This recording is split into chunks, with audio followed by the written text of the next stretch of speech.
Welcome to Live from Barney's Couch. I'm Andrew Olson, aka Barney Builder, your resident Barney historian and Barney collector.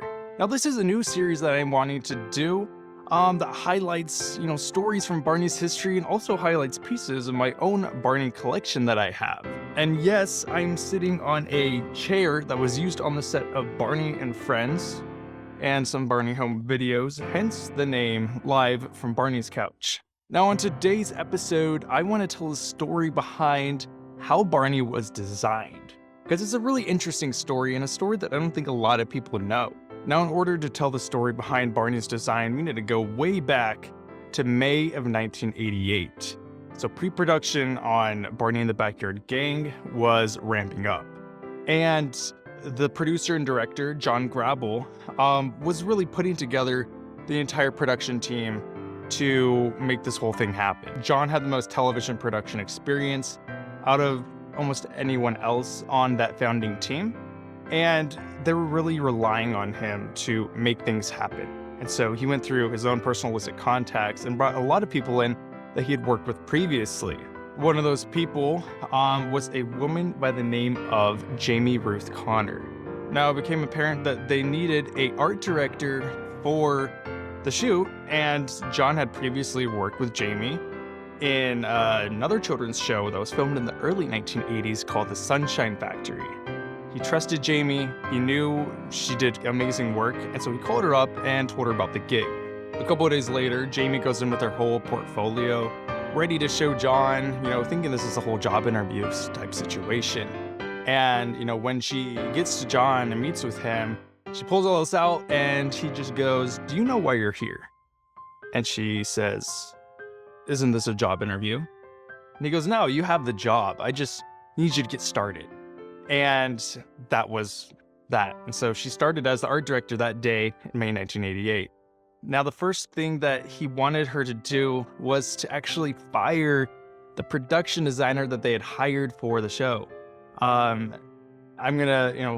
The production designer, he'll remain nameless, but John and him were butting heads, and he really just wasn't working out for what they needed.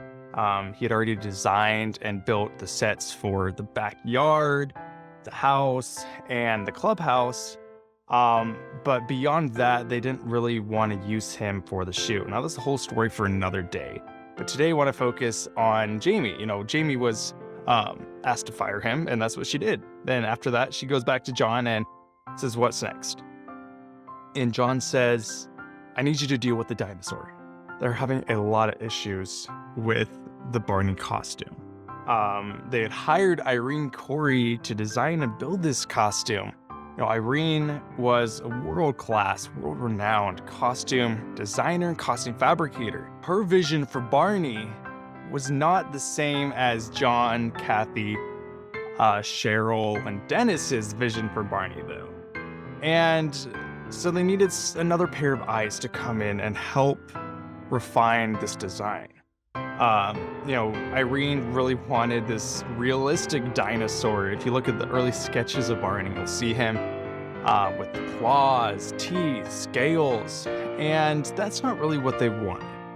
John, in his own words, he wanted a dinosaur that someone the age of Tina would be able to easily run up to and embrace. While Jamie was mulling around how Barney may look, she was also given the task to draw out the storyboards for the shoot.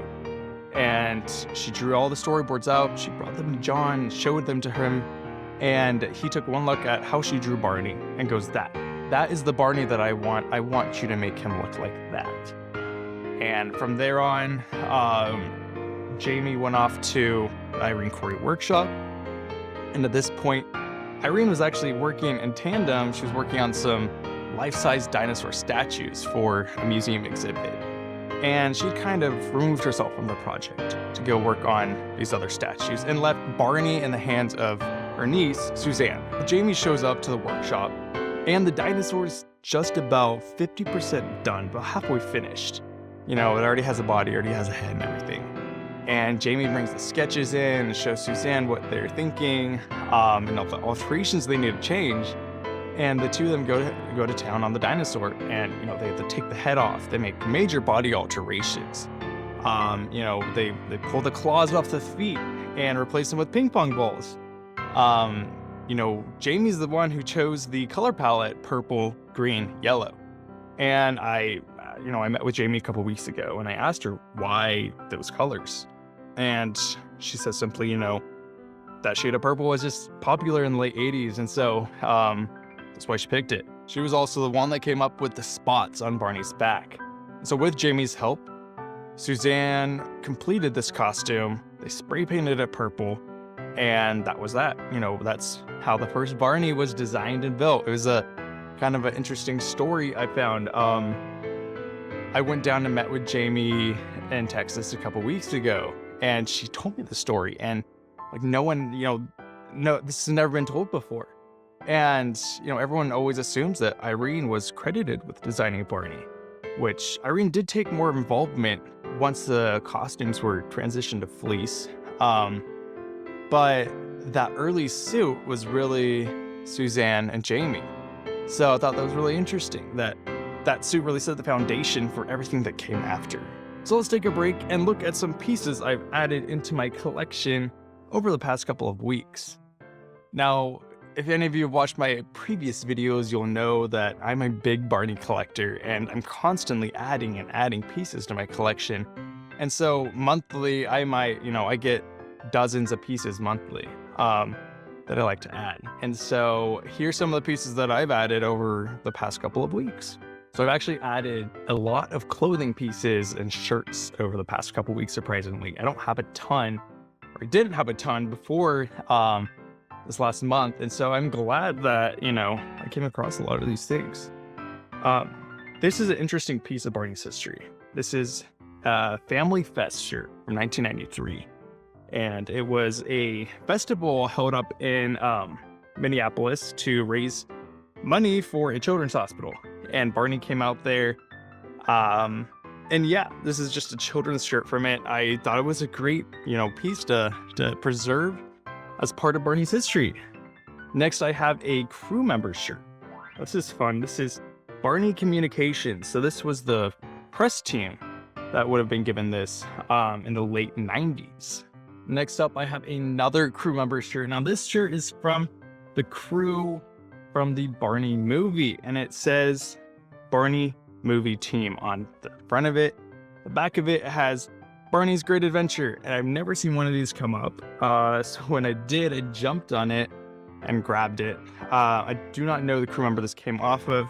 The person I bought it from said they originally got it at a flea market, and so who knows? Now, this next one, I was kind of disappointed when it came. I thought this was totally authentic. It's a Barney World Premiere shirt. I got it for $40, so I probably should have assumed it wasn't authentic. When it came, there was some red flags. And on the bottom, it says the copyright is the Livomic Group, not the Lions Group. So obviously, yeah, there were some issues there. But, I decided just to keep it instead of returning it. And I don't have to feel bad about wearing it now and wearing it out since it's not authentic. And I don't have very many adult Barney shirts I feel comfortable wearing because a lot of them I just like to put on display as part of my collection. Now, this last shirt I want to share is really special to me. This is a crew member shirt from Barney and the Backyard Gang. Now, when I went down and met with Jamie in Texas a couple weeks ago, we sat on her porch and just talked. And we ended up sitting there for a good 3.5 hours, just talking about Barney and reminiscing of everything she did for the show in those early days. And at the end of our conversation, she pulls out this shirt and gifts it to me. So it's really special. She actually designed this pink and yellow logo here. So, yeah, she's a great person. We're really good friends. We text almost every day now, and we have a good relationship going. So she's a fun person that I've enjoyed getting to know. other really fun backyard gang memorabilia that I've collected over the past couple of months. Um, First off is this postcard. This is the first mailer that was sent out to people advertising Barney and the Backyard Gang, the Barney videos. So it folds out. There's a whole letter, a little letter from Sandy Duncan. It just gives kind of a synopsis about what Barney is about. The bottom, you can detach this and send it back to pre-order your Barney videos. Along with that, I also got the very first Barney price sheet catalog. Again,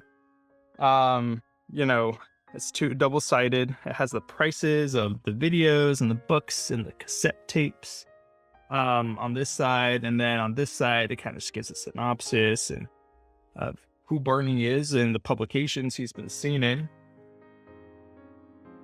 Something I found really interesting about this is this bottom tape right here, The Day at the Beach.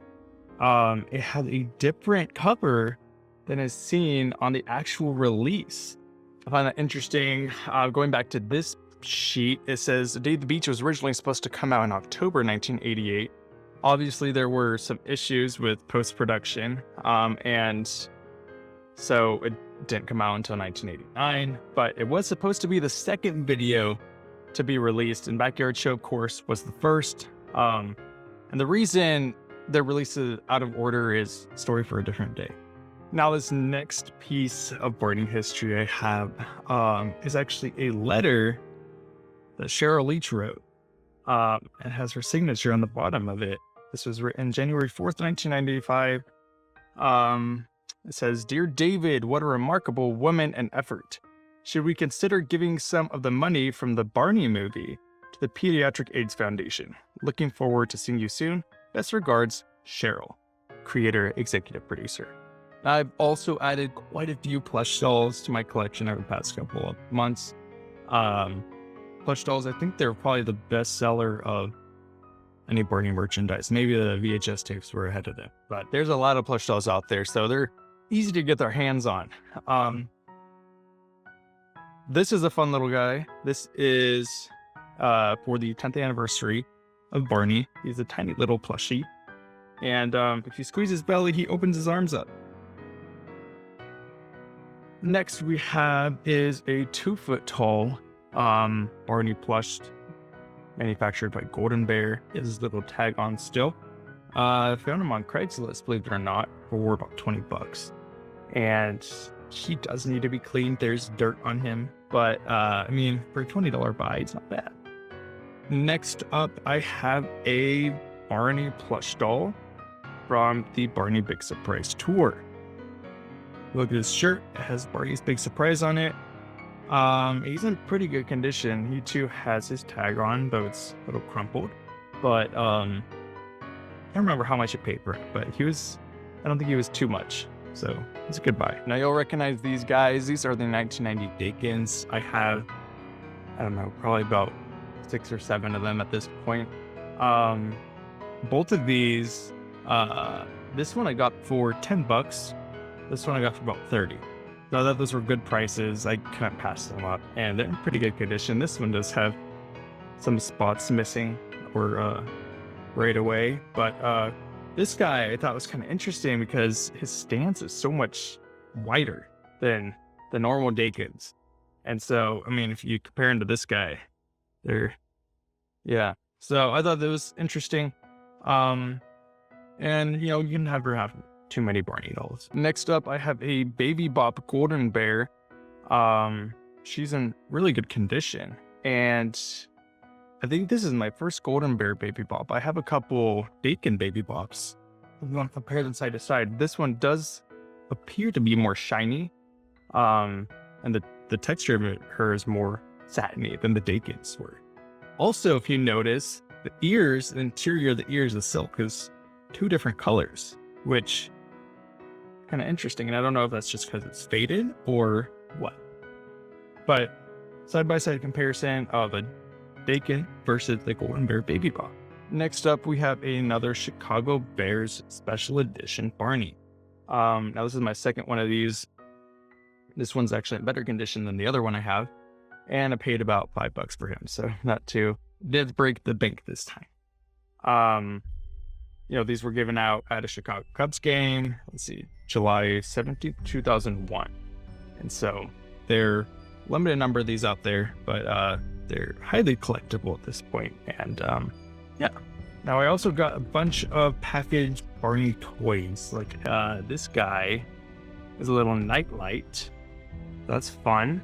I got these foot jingles. I won all these in an auction lot. Pretty cheap. And so I don't know why someone would need foot jingles, but they made them. It's got this guy, this Fun Time Barney, in his packaging. Pop more in here. Oh, these are just all the same. Okay. We have one. Kind of dirty, but I mean, I think they've been sitting around probably in a warehouse since the 90s. So they're pretty good. They could use some cleaning, but for what I paid for them, it's worth it. Well, I hope you all have enjoyed this first episode of Live from Barney's Couch. And before I go, I want to leave you up with a fun little Barney fact. Now, that first Barney costume was probably the most different than anything that came after. And being such, he received a lot of interesting nicknames from the crew. 3 interesting nicknames that I've heard from him. We've all heard the Blue Dog. A lot of people called him the Blue Dog because at times he would appear kind of a bluish purple on screen. So there's the Blue Dog. Another interesting one I've heard is the Purple Lizard. Now, this is what people were calling him on set while they were filming. And that was told to me by CJ McCormick, who was the props master for the show. And then Jamie, she nicknamed him Purple Meat. So that was her little nickname for that Barney costume. Thank you all for watching. If you want to stay up to date on some new Barney history facts and see what I'm doing with my collection, go ahead and hit that subscribe button below.